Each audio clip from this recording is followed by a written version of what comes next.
Liberty Tamil நேயர்களுக்கு வணக்கம். இன்றைய நேர்காணலில் நாம் சந்திக்க இருப்பவர் விடுதலை சிறுத்தைகள் கட்சியின் மாநில துணை பொதுச் செயலாளரும் நாகை சட்டமன்ற உறுப்பினருமான திரு ஆலூர் ஷானவாஸ் அவர்கள். வணக்கம். வணக்கம். தமிழக முதல்வர் மு.க. ஸ்டாலின் அவர்கள் ஒரு பத்திரிகையாளர் சந்திப்பில் அதானி குறித்தான கேள்விக்கு ராமதாஸ் ஒரு அறிக்கையை விட்டுருக்கிறாரு. அதை பற்றி நீங்கள் என்ன நினைக்கிறீங்கன்னு கேட்குறாங்க.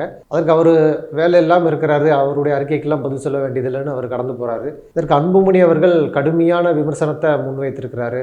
முதல்வர் அவர்கள் ஒரு பதட்டத்தோடு செயல்படுறாரு. ஒரு மூத்த தலைவரை போய் இப்படி பேசலாமா? பொது வழியில் முதல்வர் இதற்காக மன்னிப்பு கேட்கணும், பதவி விலகணும் அப்படின்னு சொல்லி பல்வேறு கருத்துக்களை அன்புமணி ராமதாஸ் சொல்றாரு. பாமகவினர் பல்வேறு இடங்கள்ல போராட்டம் நடத்துறாங்க. இந்த சர்ச்சையான விஷயத்தை நீங்க எப்படி பாக்குறீங்க? அதாவது பிரச்சனை அதானி குறித்து. இப்ப அதானியை இன்னைக்கு காப்பாற்றுறது யாரு? நம்முடைய முதலமைச்சர் மு.க. ஸ்டாலின் அவர்களா, பிரதமர் நரேந்திர மோடியா? அதானி இன்னைக்கு யாருக்கு பக்கத்துணையா நிக்கிறாரு? இங்க இருக்கக்கூடிய ஆளுங்கட்சிக்கா அல்லது ஒன்றிய பாஜகவுக்கா? இன்னைக்கு இந்தியா கூட்டணி தான், குறிப்பாக ராகுல் காந்தி தான் அதானியினுடைய அந்த ஊழல்களை, முறைகேடுகளை, அதற்கு மோடி அரசு துணை போவதை அம்பலப்படுத்தி கேள்வி எழுப்பி ஒவ்வொரு நாளும் பிரஸ் மீட் கொடுத்து பொதுவெளிக்கு கொண்டு வந்துட்டு இருக்கார். அந்த கூட்டணியை சார்ந்த முதலமைச்சர் தான் நம்முடைய மாண்புமிகு முதலமைச்சர் மு.க. ஸ்டாலின் அவர்கள். அப்போ இந்த பக்கம் இதை முடிச்சு போட்டு கேள்வி கேட்கக்கூடிய அன்புமணி என்றைக்காவது மோடியை பார்த்து கேள்வியை கேட்டிருக்கிறாரா? நம்ம முதலமைச்சருக்கும் அதானிக்கு என்ன சம்பந்தம் இருக்கு? ஒரு சம்பந்தமும் கிடையாது. எங்கேயாவது அவங்க சந்திச்சாங்களா? ஏதாவது ஒப்பந்தம் போட்டாங்களா? தனிப்பட்ட முறையில் ஏதாவது ஆதாயம் அடைஞ்சாங்களா? அல்லது எலக்ட்ரோரல் பாண்ட்ல ஏதாவது கட்சிக்கு நிதி வாங்கினாங்களா? எதுவும் இல்லை. ஆனா பிஜேபிக்கும் அதானிக்குமான உறவு என்னங்கிறது வெளிப்படையா இருக்கு. சரி, இப்போ அதானிக்கும் தமிழ்நாடு அரசுக்கும் அப்படி ஏதாவது ஒரு மறைமுக சந்திப்போ ஒரு உரையாடலோ நடந்திருந்தா விசாரிக்க வேண்டியது யாரு? ஏன் சிபிஐ கையில எடுத்து விசாரிக்கலாம? எல்லா புலனாய்வு அமைப்புகளும் அவங்க கையில வச்சிருக்காங்க, என்ன ஏதுன்னு செய்யலாம்ல. அப்ப அதானி மீதான குற்றச்சாட்டுகளையும் அதானியோடு யார் யார் தொடர்பில் இருக்கிறார்கள் என்பதையும் ஏற்கனவே ஹிண்டன்பர்க் அறிக்கை சொல்லிச்சு. அதுக்கப்புறம் இன்னைக்கு அமெரிக்கால இருந்து ஆய்வு முடிவுகள் வெளியே வந்திருக்குது. இது எல்லாமே யார் எடுக்க வேண்டிய நடவடிக்கை? முழுக்க முழுக்க ஒன்றிய அரசு எடுக்க வேண்டிய நடவடிக்கை. ஒன்றிய அரசை நோக்கித்தான் இந்த குற்றச்சாட்டுகளும் அதிகம் வந்திருக்குது. அப்படி இருக்கும்போது அண்ணாமலை இன்னைக்கு முதலமைச்சரை பார்த்து இந்த விஷயத்துல கேள்வி எழுப்பக்கூடிய அண்ணாமலை, தமிழிசை சவுந்தரராஜன், அன்புமணி ராமதாஸ், ஜி.கே. வாசன் ஒரு பெரிய கோஷ்டியை களத்துல இறங்கியிருக்கு. இவங்கெல்லாம் அதானி குறித்து, மோடியும் அதானிக்குமான உறவு குறித்து, பாஜகவுக்கு அதானி செய்திருக்கிற நன்மைகள் குறித்து ஏதாவது கேள்வி எழுப்பியிருக்காங்களா? ஏதாவது பேசியிருக்காங்களா? வாய் திறப்பாங்களா? அதானியை விசாரிங்க என்னாவது சொல்லுவாங்களா அப்படின்னு பார்த்தா சொல்ல மாட்டாங்க. அப்ப இதுல பிரச்சனை அதானியை மையப்படுத்தி அல்ல. பிரச்சனை என்னன்னா, நம்முடைய முதலமைச்சரை களங்கப்படுத்த வேண்டும், இந்த ஆட்சியை களங்கப்படுத்த வேண்டும், எதையாவது ஒரு பொய்யை சொல்லி, அவதூறு சொல்லி மிகப்பெரிய ஒரு பரப்புரையை செய்ய வேண்டும், எலெக்ஷன்ல அதை வச்சு ஒரு ஆதாயம் அடைய வேண்டும் என்பது இவர்களுடைய பாஜக கூட்டணியினுடைய ஒரு திட்டம். அதுக்காக என்ன பண்ணிட்டாங்க? அதனுடைய உள்ளடக்கமான அதானியை விட்டுட்டு முதலமைச்சரை போட்டு பிராட்டிக்கிட்டு இருக்காங்க. நீங்க அதானியை விமர்சிக்க வேண்டும் என்றால், அதானி விஷயம்தான் உங்களுக்கு பிரச்சனை என்றால், நீங்கள் கேள்வி கேட்க வேண்டியது மோடியை, நீங்கள் கேள்வி கேட்க வேண்டியது ஒன்றிய பாஜக அரசை. ஆனால் அங்க கேட்காம இந்த பக்கம் சம்பந்தமே இல்லாம முதலமைச்சரை கொண்டு போய் அதானியோடு தொடர்புபடுத்தி கேள்வி எழுப்ப இவங்க வர்றாங்க அப்படின்னாலே இவர்களுடைய நேர்மை எத்தகையது அப்படிங்கிறது ஒரு பெரிய கேள்வியாகுது. அதுக்கப்புறம் மிக முக்கியமானது, முதலமைச்சர் அந்த கேள்வி கேட்கும் போது நீங்க ஒரு பொருளுள்ள கேள்வியை கேட்டா அவர் அதுக்கு பதில் சொல்றார். நீங்க சம்பந்தம் இல்லாம ராமதாஸ் ஒரு அறிக்கையை விட்டுட்டு அவர்கிட்ட போய் கேள்வி கேட்கும் போது அவர் என்ன சொல்றாரு? அவருக்கு வேற வேலை இல்லைங்க, சும்மா எதையாவது சொல்லிட்டு இருப்பாரு, இதுக்கெல்லாம் நான் பதில் சொல்ல வேண்டியது இல்லைன்னு சொல்றாரு. அது தவறுன்னு சொல்றாங்க. தமிழிசை 2026 தேர்தலில் தான் தெரியும் யார் யாருக்கு வேலை இருக்க போது வேலை இருக்காது அப்படிங்கிறது. அது ஒரு விமர்சனம், அவ்வளவுதான். அது அநாகரிகமான எந்த வார்த்தையும் முதலமைச்சர் பயன்படுத்தல. ராமதாஸ் அவர்களே ஒருமையில விழிக்கல. ஆனால் இதே ராமதாஸ் நம்முடைய முதலமைச்சரை ஒருமையில் விழித்து பேசினாரா இல்லையா? பொது வெளியில நீ எல்லாம் ஒரு ஆளா, உன்னை நான் தலைமைச் செயலகத்துல பாக்கணுமா? 10,000 பேர் இல்லாதவன்லாம் அந்த நாட்டுல இந்த தமிழ்நாட்டை ஆண்டுகிட்டு இருக்கான் அப்படின்னு சொல்லி ஒருமையில இந்த ராமதாஸ் பேசினாரா இல்லையா? ஒரு மூத்த தலைவரை முதலமைச்சர் பேசிட்டாரா? ஏன் முதலமைச்சர் மூத்த தலைவர் இல்லையா? ராமதாஸ் மட்டும்தான் மூத்த தலைவரா? முதலமைச்சருக்கு மாண்பு இல்லையா? ராமதாஸுக்கு மட்டும்தான் மாண்பு இருக்கா? முதலமைச்சருக்கு பக்குவம் இல்லையா? ராமதாஸுக்கு மட்டும்தான் பக்குவம் இருக்கா? பக்குவம் இருந்திருந்தால் ராமதாஸ் அப்படி பேசியிருப்பாரா முதலமைச்சரை பார்த்து அன்னைக்கு? நீங்க 10.5 விழுக்காடு இடஒதுக்கீடு விஷயத்துல பாமக செய்திருப்பது அப்பட்டமான துரோகம் வன்னிய மக்களுக்கு. எடப்பாடி கடைசி நேரத்துல ஆட்சியை விட்டு போகும்போது அவசரமா தேர்தல்ல அந்த மக்கள்கிட்ட ஓட்டு வாங்கணுங்கிறதுக்காக 10.5 விழுக்காடு இடஒதுக்கீடுங்கிற ஒரு ஜியோவை போட்டுட்டு எலெக்ஷன்ல ஓட்ட வாங்கிட்டாங்க. அந்த வட மாவட்டங்கள் முழுக்க இவங்க வெற்றி பெற்றதற்கு என்ன காரணம்? அதிமுக ஒரு எதிர்கட்சி என்கிற இடத்தை பிடிச்சதுக்கு என்ன காரணம்னா அந்த மக்கள் ஏமாற்றப்பட்டதுதான் காரணம். அப்ப அந்த மக்களை ஏமாற்றுவதற்காக தெரிந்தே ராமதாசும் அன்னைக்கு துணை போனார், பாமக துணை போனது. கடைசி நேரத்துல போடுற இந்த ஜியோ நிக்காது, இதை ஆய்வு பண்ணி முறையா கொடுக்கலங்கிறது நம்ம எல்லாரையும் விட ராமதாசுக்கு நல்லா தெரியும், பாமகவுக்கு நல்லா தெரியும், அன்புமணிக்கு நல்லா தெரியும். தெரிந்தே அன்னைக்கு நீங்க கொடுக்குற மாதிரி கொடுங்க, நாங்க வாங்குற மாதிரி வாங்குறோம், இதை வச்சு இந்த எலெக்ஷனை சந்திச்சிடலாம், நீங்க தான் சமூக நீதி காத்த வீரர்னு நாங்க எலெக்ஷன்ல கேம்பெயின் பண்றோம், வன்னியர் சமூக மக்கள்கிட்ட போய் இதை கொண்டு சேர்த்து எப்படியாவது ஓட்ட வாங்கிடலாம்னு சொல்லி இவர்கள் 2 கட்சிகளும் சேர்ந்து திட்டமிட்டு நடத்திய ஒரு நாடகம். அதுக்கப்புறம் அது நீதிமன்றத்துக்கு போச்சு, நீதிமன்றம் தடை கொடுத்துருச்சு. இதுக்கு திமுக அரசு என்ன செய்யும்? திமுக அரசு அந்த ஜியோ போட்டுச்சு. கடைசி நேரத்துல முதலமைச்சரா அதை செஞ்சாரு. வன்னிய மக்களுக்கும் அந்த ஒட்டுமொத்த மிகவும் பிற்படுத்தப்பட்டோருங்கிற அந்த ஒட்டுமொத்த மக்களுக்கும் இடஒதுக்கீட்டை 20 விழுக்காட்டை உறுதி செய்து கொடுத்தவர் கலைஞர்.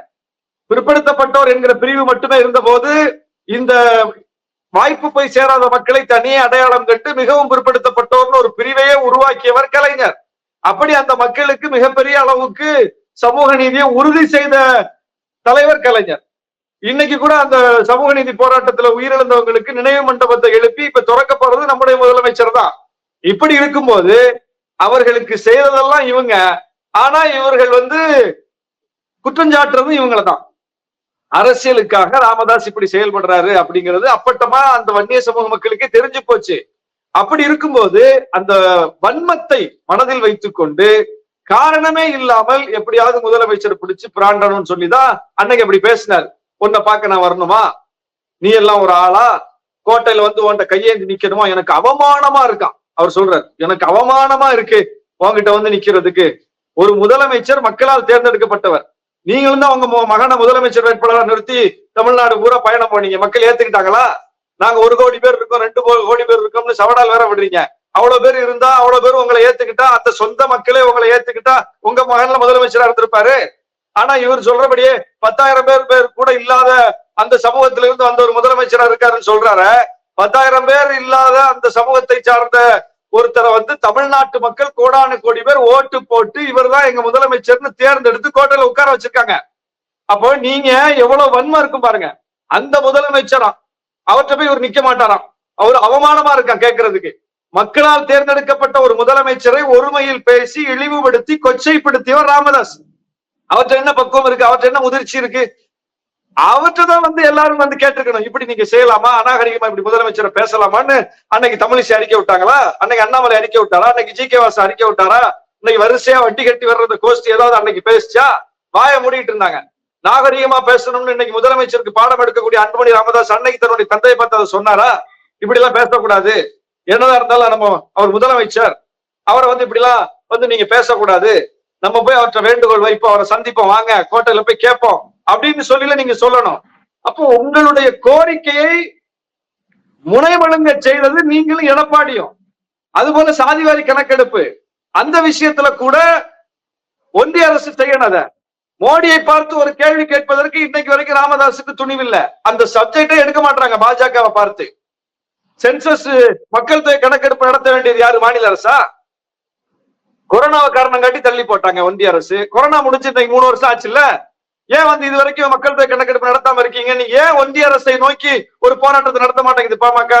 ஏன் ராமதாஸுக்கும் அன்புமணி ராமதாஸுக்கும் மோடியை பார்த்து அந்த கேள்வியை கேட்பதற்கு துணிச்சல் இல்ல? அப்ப மக்கள் தொகை கணக்கெடுப்பு சாதிவாரி கணக்கெடுப்பு ஒன்றோடு ஒன்று தொடர்பானது. மக்கள் தொகை கணக்கெடுப்பை எடுக்க வேண்டிய, சாதிவாரி கணக்கெடுப்பை எடுக்க வேண்டிய அமைச்சகமே ஒன்றிய அரசின் கட்டுப்பாட்டுல இருக்குது, அதிகாரிகள் அவங்க கட்டுப்பாட்டுல இருக்காங்க. மாநில அரசுக்கு அந்த அதிகாரம் கிடையாதுன்னு பல முறை மாநில அரசு தெளிவுபடுத்திருச்சு. ஒரு சர்வே வேணா எடுக்கலாம், அந்த சர்வே எடுத்து அது சட்டப்படி நிக்குமாங்கிற கேள்வி இருக்குது. ஆனா மக்கள் தொகை கணக்கெடுப்பு சாதிவாரி கணக்கெடுப்பு எடுத்தா அது சட்டப்படி செல்லும். நாளைக்கு ஒரு வழக்கு தொடர்பா உச்ச நீதிமன்றத்துக்கோ உயர்நீதிமன்றங்களுக்கோ போனா கூட ஒன்றிய அரசு வாதம் பண்ணும், இவங்களுக்கு இந்த அதிகாரமே கிடையாது, இவங்க யார்கிட்ட கேட்டு சாதிவாரி கணக்கெடுப்பு நடத்தினாங்கன்னு கேட்டா என்ன பண்ணுவீங்க?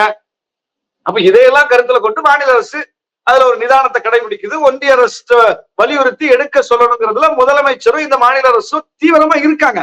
பாமகவுடைய கருத்தை ஏற்றுக்கொள்கிறார்கள். பாமகவோட கருத்துல இருந்து முரண்படல. வன்னியர்களுக்கு இடஒதுக்கீட்டு விழுக்காட்டு அதிகரிச்சு கொடுக்கணுங்கிறதுலயோ, சாதிவாரி கணக்கெடுப்பு நடத்தணுங்கிறதுலயோ இந்த மாநில அரசுக்கு, தமிழ்நாடு அரசுக்கோ, இந்த திமுக கூட்டணிக்கோ எந்த மாற்று கருத்தும் கிடையாது. நாங்க எல்லாருமே ஆதரிக்கிறோம். அப்போ இதுக்கு முட்டுக்கட்ட போடுறது அவங்க இடம்பெற்றிருக்கக்கூடிய பிஜேபி தான். இடஒதுக்கீட்டுக்கு எதிரான கட்சி பிஜேபி, சாதிவாரி கணக்கெடுப்புக்கு எதிரான அரசு இன்னைக்கு பிஜேபி அரசு. அவங்களை நோக்கி பாய வேண்டிய ராமதாஸ் இங்க நோக்கி பாஞ்சுட்டு இருக்காரு. இப்ப அந்த வன்மத்தை அவர் எப்படி வெளிப்படுத்தினாரு, எவ்வளவு ஒருமையில பேசினாரு. அன்னைக்கு ஏன் யாரும் கேள்வி கேட்கல, இப்படி பேசாதீங்கன்னு சொல்லல. அப்ப அவ்வளவு வன்மம், சாதி ரீதியான தாக்குதல். 10,000 பேர் கூட இல்லாதவர்கள் நாட்டை ஆளுகிறார்கள். அதுக்கு பொருள் என்ன? திமுக நோக்கி சொல்றா? திமுக 10,000 பேர் கூட இல்லையா? என்ன சொல்ல வருகிறார் ராமதாஸ்? அந்த கேள்விக்கு பதில் வேணும்ல. இந்த வேலை இல்லாதவர்னு சொல்றாரு. இப்ப ராமதாஸ் இல்லைன்னா 2006 திமுக எப்படி ஆட்சிக்கு வந்திருக்கும் அப்படின்னு கேள்வி எழுப்புறாங்க. ஏன்னா அதை விட இப்ப ராமதாஸ் சொன்னதுனாலதான் கலைஞருக்கே மெரினாவில் உடலை புதைக்க முடிஞ்சிச்சு. 108 ஆம்புலன்ஸ் உட்பட பல்வேறு திட்டங்கள் ராமதாஸ் அவர்களுடைய அழுத்தத்தினால்தான் வந்தது. அவர் எப்படி நீங்க வேலை இல்லாம இருக்கிறாருன்னு சொல்ல முடியும்னு அன்புமணி கேட்கிறாரு. இப்ப 15 வருஷமா பாமக வேலை இல்லாம தானே இருக்காங்க. 2009 தேர்தலில் இருந்து அவங்களுக்கு வீழ்ச்சி தானே. அரசியல் ரீதியா அவங்க பின்னடைவை தானே சந்திச்சுட்டு இருக்காங்க. ஒரு பெரிய கூட்டணியில இடம் பிடிக்க முடியாம தடுமாறிட்டு இருக்காங்கல்ல. பாஜக கூட்டணியிலிருந்து எல்லா கட்சிகளும் தமிழ்நாட்டுல வெளியே வருது. வெளியே வந்துகிட்டு இருக்கும்போது பாமக மட்டும் உள்ள போகுது. அப்படின்னா புரிஞ்சுக்கங்க, பாமகவோட சேர்வதற்கு யாரும் தயாராக இல்ல.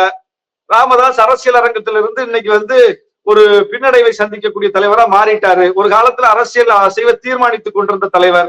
பாமக எந்த கூட்டணியில இடம்பெறுதோ அந்த கூட்டணி தான் வெல்லும் அப்படின்னு ஒரு பெர்செப்ஷன் இருந்துச்சு. கடைசி நேரத்துல முடிவெடுத்து கூட அவரை ஒரு வெற்றிகரமான கூட்டணி தன் பக்கம் இழுத்து தக்க வச்சுக்கும், பாமக இருந்தா வெற்றி பெற்றுருவோம்னு பெரிய கட்சிகளுக்கு கூட ஒரு நினைப்பு இருந்துச்சு. அதையெல்லாம், அந்த நினைப்பை எல்லாம், அந்த கருத்துருவாக்கத்தை எல்லாம் தவிடுபொடி ஆக்கினவரு நம்முடைய முதலமைச்சர் தான். அதனாலதான் முதலமைச்சர் மேல இவ்வளவு வன்மம். அதுவும் பாமக போட்டியிடுற தொகுதிகள் எல்லாம் நேரடியா திமுகவை கையில எடுத்து திமுக வேட்பாளர்களை நிறுத்தி உதயசூரியன் சின்னத்திலேயே போட்டியிட்டு மாம்பழத்தை நசுக்குனாரு நம்முடைய முதலமைச்சர். 2-3 தேர்தல் அதை செஞ்சுட்டு இருக்காரு. அதனால இவருக்கு முதலமைச்சர் மேல ஒரு காழ்ப்பு வந்து போச்சு. நம்ம ஒரு பெரிய கட்சி அப்படின்னு ஒரு பெரிய இதை உருவாக்கி வச்சிருந்தோம்.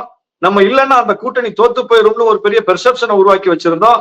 எல்லாத்தையும் இந்த மனுஷன் உடைச்சு எரிஞ்சிட்டாரு. பாமக இல்லாமலேயே ஒரு வெற்றிகரமான கூட்டணி அமைக்க முடியும், பாமக இல்லாமலேயே தேர்தலில் வெற்றி பெற முடியுங்கிற ஒரு சூழ்நிலையை உருவாக்கிட்டாரு. அப்புறம் விசிகாவை சேர்த்துக்காதீங்கன்னு நம்ம ஒரு லாபி பண்ணிக்கிட்டு இருந்தோம். அந்த விசிகாவை சேர்த்துக்கிட்டு வேற வெற்றி பெற்றுட்டு இருக்காரு என்பதெல்லாம் சேர்ந்து காரணமே இல்லாம தாக்குதல் நடத்திட்டு இருக்காரு. நீங்க உண்மையிலே வன்னிய சமூக மக்களுக்கான கோரிக்கைக்காக திமுகவோட சண்டை போட்டீங்கன்னா நியாயம், சாதிவாரி கணக்கெடுப்புக்காக சண்டை போட்டீங்கன்னா நியாயம். அந்த சண்டை இங்க போடவே முடியாத. அது நீங்க போட வேண்டிய இடம் மோடி இல்ல, பாஜக இல்ல. அப்ப அங்க போடாம இங்க காரணமே இல்லாம இதை ஆதரிக்கக்கூடிய கட்சியோடையும் தலைவரோடையும் இவங்க சண்டை போடுறாங்கன்னாலே இவங்களுடைய நோக்கத்தை புரிஞ்சுக்கணும். அப்போ முழுக்க தனிமனித தாக்குதல் நடத்தியது பாமக. நீங்க கலைஞரையும் ஜெயலலிதா மேலையும் பாமக மாநாட்டுல மறைந்த நம்முடைய பாமகவுடைய மறைந்த வன்னியர் சங்க தலைவர் காடு வெட்டி குரு எப்படி எல்லாம் பேசினார், எவ்வளவு ஒருமையில பேசினார், எவ்வளவு கொச்சையா பேசினார், எவ்வளவு ஆபாசமா பேசினார், இழிவுபடுத்தி பேசினார். ஆராசா அவர்களை எப்படி இழிவுபடுத்தி பேசினார், கனிமொழியை எவ்வளவு இழிவுபடுத்தி பேசினார். அதையெல்லாம் யாராவது அன்னைக்கு கேட்டீங்களா? உட்கார்ந்து ரசிச்சார். நீங்க தலித் அல்லாத ஒரு கூட்டமைப்புன்னு ஏற்படுத்தினீங்க. அது எவ்வளவு ஒரு மோசமான அரசியல். அது எங்க தலைவரை எவ்வளவு மோசமா பேசுனீங்க, சித்தரிச்சீங்க, எவ்வளவு கேவலமா பேசுனீங்க, விசிகாவை பத்தி எவ்வளவு அவதூறு பரப்புகளை செஞ்சீங்க. அப்போ நாகரிகத்தை பற்றி யாருக்கும் பாடம் எடுக்கக்கூடிய தகுதி பாமகவுக்கு கிடையாது. அவங்களுடைய அரசியலே அநாகரிக அரசியல் தான். இப்ப போராட்டத்தை வர நடத்துறாங்க முதலமைச்சரை கண்டிச்சு. அவங்க தொண்டர்கள் போராட்டம் நடத்த ஆரம்பித்தால் கட்டுப்படுத்தவே முடியாதான். அன்புமணி ராமதாஸ் மிரட்டுறார், உங்க போராட்டம் எப்படிப்பட்டதுன்னு தமிழ்நாடு ஏற்கனவே பார்த்திருக்கேன், என்னென்ன போராட்டம் எல்லாம் பண்ணுவீங்க, எப்படி பண்ணுவீங்கன்னு. அப்ப முழுக்க இவங்க பிஜேபி அணிக்குள்ள இருந்துட்டு பிஜேபி நினைப்பதை தமிழ்நாட்டுல செயல்படுத்தி கொண்டிருக்கிறார்கள். இவங்களுக்கு அந்த மக்களுடைய பிரச்சனை தான் முக்கியம்னா அந்த மக்களுக்கான கோரிக்கையை எங்க வைக்கணுமோ அங்க வைக்கணும். சம்பந்தம் இல்லாம இங்க பேசிட்டு இருக்கிறது எவ்வளவு அபத்தமானது. அதனால இதை ஏற்க முடியாது. முதலமைச்சர் ஒரு கமெண்ட் தான் சொல்லியிருக்காரு, அவ்வளவுதான். அவர் ஒன்றும் கொச்சப்படுத்தல. ஒரு வேலை இல்லாம ஏதாவது சொல்லிட்டு இருப்பாரு, அதை பத்தி என்ன எங்க கேக்குறீங்க, இதுக்கெல்லாம் நான் பதில் சொல்ல விரும்பலன்னு கடந்து போகிறார், அவ்வளவுதான். பாமக குறித்து அவருடைய மதிப்பீடு. அப்படிதான் அதை எடுத்துக்கணும். அவர் ஒண்ணு கொச்சப்படுத்தவோ, ராமதாஸ் ஒருமையில விழிக்கவோ, அவமரியாதை செய்யவோ எதுவுமே செய்யல. இதை தூக்கிட்டு வந்து அறிக்கைங்கிற பேர்ல பிஜேபி கோஷ்டி உள்ள வருது பாருங்க. பிஜேபி கூட்டணியில் உள்ளவங்க எல்லாம் உள்ள வராங்க பாருங்க. இது அபத்தத்திலும் அபத்தம். இந்த முதலமைச்சரை வந்து அவருடைய உடல் நலனை வந்து கேலி பண்ணி கிண்டல் பண்ணி ஒரு 3 மாசத்துக்கு முன்னாடி பிரேமலதா விஜயகாந்த் கிண்டல் பண்ணாங்களா இல்லையா? அவர் ஏன் பேண்ட் போட்டு வர்றாரு தெரியுமா? அவர் கை நடுங்குது, அதனால பாக்கெட்டுக்குள்ள கையை விட்டுட்டு வர்றாரு, ஒரு முதலமைச்சர் வேட்டி சட்டை உடுக்க வேண்டாமா அப்படின்னு சொல்லி எவ்வளவு மலிவா இழிவா பேசினாங்க. அன்னைக்கு எல்லாம் இவங்க எல்லாம் எங்க போனாங்க? ஒரு முதலமைச்சருடைய உடல்நிலை குறித்து இப்படி கிண்டல் பண்ணலாமா, கேலி பண்ணலாமா அப்படின்னு யாராவது கேட்டாங்களா? அண்ணாமலை அறிக்கை விட்டாரா? தமிழிசை கேட்டாங்களா? ஜி.கே. வாசன் கேட்டாரா? அப்போ இவங்க எதுக்கு வர்றாங்க பாருங்க. அதுதான் உண்மையிலே இழிவுபடுத்தக்கூடிய செயல். அந்த இழிவுபடுத்தக்கூடிய செயலை எதையும் இங்க யாரும் செய்யல. செய்தியாளர்கள் கேட்ட கேள்விக்கு ஒரு பதில், ஒரு கமெண்ட் அடிச்சிருக்காரு, அவ்வளவுதான். அதுவும் முதிர்ச்சியற்ற கமெண்ட் இல்ல, ஒருமையில விழிக்கக்கூடிய எந்த ஒரு வார்த்தையும் அதுல இல்ல. அதை பத்தி என்ன அவர் வேலை எல்லாம் ஏதோ சொல்லிட்டு இருப்பாரு என்கிற அளவில் கடந்து போகிறார். உடனே அதை தூக்கிட்டு வந்து போராட்டம் நடத்துறதும், உடனே அறிக்கை கொடுக்கிறதும், முதலமைச்சர் பதவி விலகணும் சொல்றதும், உடனே வந்து ராமதாஸ் வந்து இவர் கொச்சப்படுத்திட்டார்னு சொல்றதும், கொச்சைப்படுத்தியதெல்லாம் நீங்கள், உங்கள் கூட்டணியை சார்ந்தவர்கள். அண்ணாமலை எவ்வளவு பேச்சு பேசியிருக்காரு, எத்தனை தலைவர்கள் குறித்து அவதூறு செய்திருக்கிறார், எவ்வளவு இழிவா பேசியிருக்கிறாரு, எவ்வளவு வார்த்தையை விட்டுருக்கிறார். தமிழிசை இப்ப எங்க தலைவர் குறித்து எவ்வளவு மோசமா பேசினாங்க. காந்தி சிலைக்கு மாலை போடாம போயிட்டாரா எங்க தலைவர்? காமராஜர் சிலைக்கு மாலை போட்டுட்டு காந்தி சிலைக்கு மாலை போடாம போயிட்டாராம். ஏன்னா காந்தி வந்து மது விலக்கு கொள்கை உடையவர், அதனால இவர் வந்து அதுல உடன்பாடு இல்லாம, காந்தியுடைய கொள்கையில உடன்பாடு இல்லாததுனால இவர் மாலை போடாம போயிட்டாரு போல அப்படின்னு சொல்லி எங்க தலைவரை தனி மனித தாக்குதல் நடத்தினாங்களா இல்லையா? காந்தி சிலைக்கு மாலை போட எங்க தலைவர் போனாரு, அங்க கவர்னர் வந்திருக்காரு, இப்ப போட முடியாது, கவர்னர் வந்துட்டு போன பிறகு போடுங்கன்னு சொல்லி 1 மணி நேரம் 1.5 மணி நேரம் ஆகும்னு அங்க உள்ள அதிகாரிகள் சொன்னதுனால எங்க தலைவர் காமராஜர் மணிமண்டபத்தில் அஞ்சலி செலுத்திட்டு போயிட்டார். ஆனா காந்தி பிறந்த நாள்ல தான், அக்டோபர் 2 தான் நாங்க மது ஒழிப்பு மாநாடே நடத்தினோம். அது காந்திக்கு சேர சிறப்பு தானே. அந்த மாநாட்டுல காந்தி வெட்டூர் வச்சிருந்தோம், கட் அவுட் வச்சிருந்தோம். அது காந்திக்கு செலுத்துற மரியாதை தானே.